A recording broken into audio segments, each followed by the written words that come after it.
안녕하세요. 유용선입니다. 오늘은 사이시옷에 대해서 설명을 해보려고 합니다. 일단 사전 지식으로 미리 알아야 할 것은 한국어 음절 표기는 한 문자에 여는 소리와 지키는 소리와 닫는 소리가 입체적으로 표현되어 있어요. 이 중에 가운데 지키는 소리는 항상 모음이고 음절의 필수 요소입니다. 즉 여는 소리는 묵음일 수가 있고요. 닫는 소리는 없을 수도 있다는 얘기예요. 경음이란 말이 있는데 이건 된소리라고도 하고요. 쌍기역, 쌍디귿, 쌍비읍, 쌍시읒, 쌍지읒 이렇게 표기하고요. 발음은 끄, 뜨, 뿌, 스, 쯔 이런 식으로 합니다. 격음은 거센 소리라고도 하는데 평음, 그러니까 보통 소리에 히읗 음가가 합친 거라고 생각하면 돼요. 크는 그, 흐 이렇게 기역과 히읗, 트는 디귿과 드와 흐, 피읍은 브, 흐, 치읓은 즈, 지읒과 히읗 이런 식으로요. 합성어 개념도 좀 알아둘 필요가 있는데 낱말들이 서로 결합해서 이룬 새로운 낱말을 합성어라고 해요. 조금 유사한 개념으로 파생어라는 것도 있는데 파생어는 낱말들이 결합한 것이 아니라 낱말의 문장 성분 중에 하나인 접사가 앞이나 뒤에 붙어 생긴 말을 파생어라고 합니다. 그래서 합성어나 파생어를 다 묶어서 말할 때는 복합어라고 해요. 자, 그럼 들어갈게요. 사이시옷 현상과 사이시옷 표기는 다른 개념이다라는 걸 먼저 말해두고 싶어요. 즉, 사이소리 현상이 있다고 해서 무조건 사이시옷을 넣지는 않는다. 즉, 사이시옷은 사이소리 현상의 일부에만 표기한다. 대표적인 사이소리 현상은 두 가지인데요. 첫 번째, 뒤 낱말의 첫음이 된 소리로 나는 거예요. 이걸 딱딱할 경음화라고 합니다. 예시가 고춧가루, 도끼자루, 머릿속 할 때 고추와 가루 사이에 시옷이 들어가서 까, 도끼와 자루 사이에 시옷이 들어가서 짜 이런 식으로 발음되는 거고요. 뒤에 읽어보시면 알 수 있어요.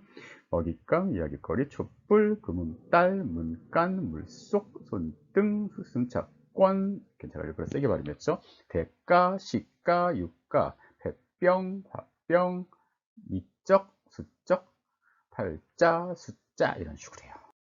째는 두 낱말 사이에 니은 소리가 덧붙는 거예요. 그래서 이거는 의문이 첨가되는 현상이기도 하는 거죠. 바다와 물 사이에 시옷을 표기해서 사이 시옷을 표기해서 바닷물 이렇게 되는 거. 베개와 잇 사이에 베갯잎 이렇게 되는 거.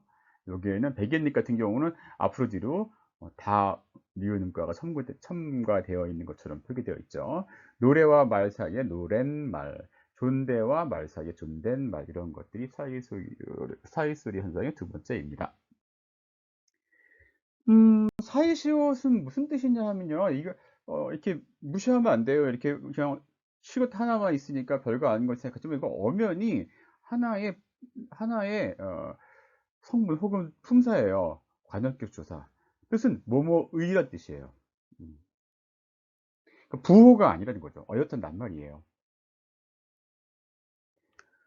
표기는 사이시옷 표기는 시옷이 들어가 있는 그 앞에는 받침이 없는 명사가 들어가는 거고요. 뒤는 된소리나 거센 소리가 아닌, 그러니까 끄 아니면 크 이런 스타일의 소리가 아닌 명사가 뒤에 그 사이에만 끼일 수 있어요.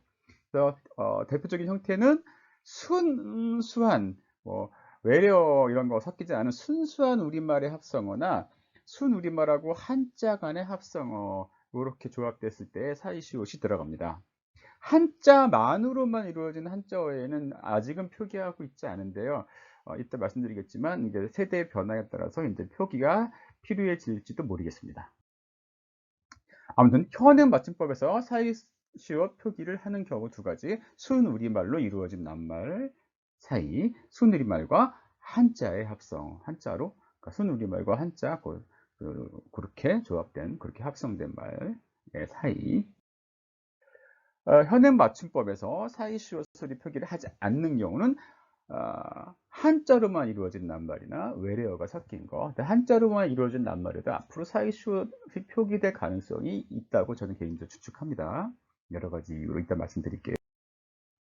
한자만으로 이루어진 합성어의 사이소리 현상과 또 예외적인 사이시옷 표기 현행법이니까.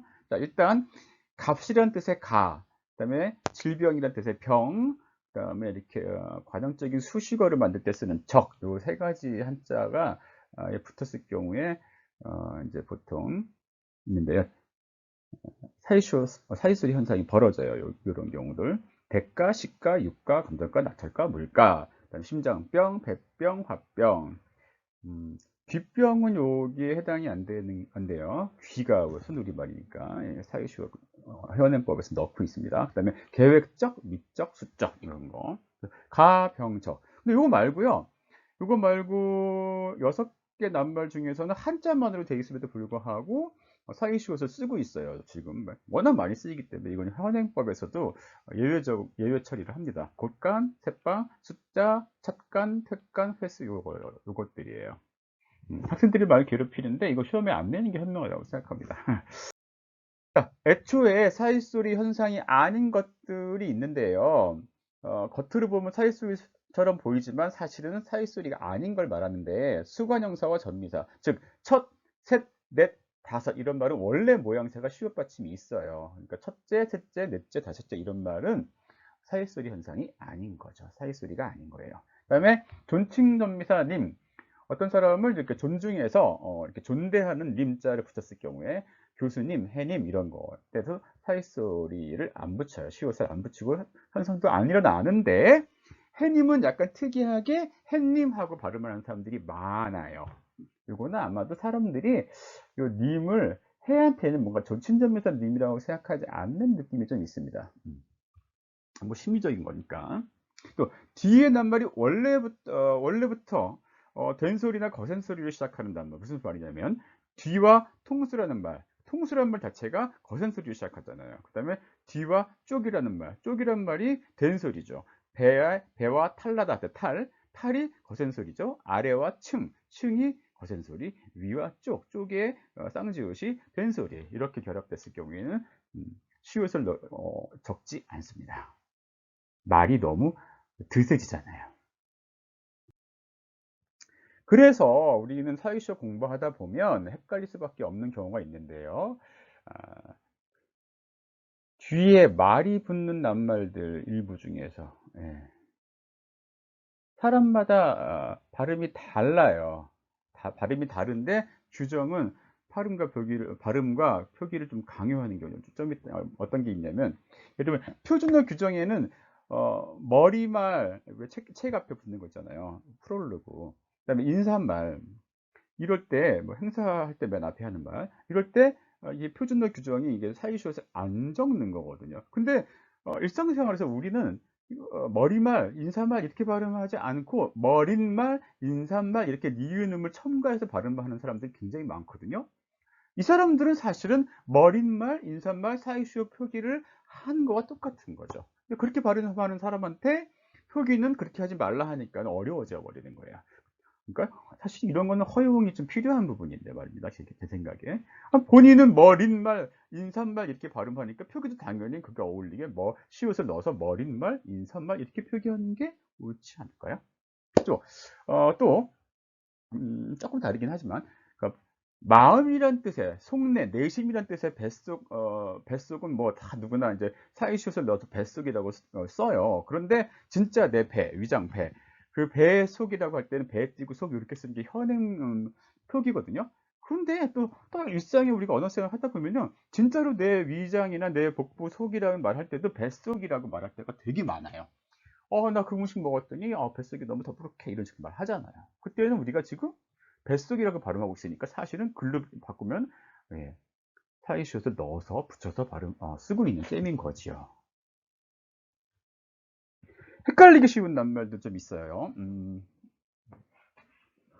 뭐가 있을까? 첫째, 관형사적인, 즉 그러니까 어떠한 형태의 뜻으로 쓰이는 걸 말하는데 관형사적이라는 건 첫째라는 말이 그렇게 쓰이고 있어요. 첫째, 그다음에 뒤에 그 단위로 주. 그러니까 첫째 띄고 주 이렇게 쓰는 거죠.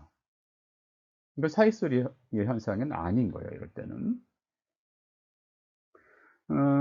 어감 문제도 있는데요. 안개 속, 안개의 속이죠. 예. 띄어쓰기 해서 안개 속 이렇게 할 때와 안개 속 이렇게 된소리를 발음할 때 어감의 차이가 있죠. 안개 속 할 때는 안개의 속이라는 문자 그대로 그런 어감인데 안개 속 이렇게 되면 이렇게 묶였잖아요. 한단말로. 그러니까 좀 더 강렬해졌고 좀 더 비유가 된 거지요. 그러니까 한자에서 오리무중할 때 무중이란 말이 바로 이 안개 속입니다. 음. 저는 안개 속을 붙였어요. 왜냐하면 대응하는 한자어가 있잖아요. 그래서 대응하는 한자어가 있는 말은 왜냐하면 시간이 흐르면 결국 그게 표준화되더라고요. 한자어의 사이시오 표기를 해야 하는 이유를 아까부터 제가 몇 번 이렇게 언급을 했는데 제 생각엔 두 가지 이유가 있어요. 일단 첫 번째, 한자가 Chinese characters가 아니다. 중국 문자가 아니다. 한자는 중국 민족들과 우리 한반도에 살았던 조상들, 한반도 저 바로 위에 저 만주 포함해서 우리 조상들이 공동 창작한 문자라는 거죠. 이것은 굉장히 이제 학계에서는 거의 정설이 되어가 있어요. 그러니까 더 이상 한자를 외국 문자 취급할 필요가 없다는 거죠. 그러니까 한자어도 사실 우리말의 순수한 우리말의 그 바운더리 안에 어느 정도는 포함시켜야 되는 거지요. 한자가 중국식 한자어가 있고요. 우리식 한자어가 있고 일본식 한자어가 또 따로 있는 경우가 굉장히 많거든요. 그 다음에 또 하나 현실적인 이유. 전자책이 만들어지고 있는데 음성 듣기, 텍스트 투 스피치라고 하잖아요. TTS. 이거에 걸림돌이 되고 있어요. 이상해져요. 예. 한자어에다 사이시오 표기를 똑같이 해줘버리면 그 문제가 해결됩니다.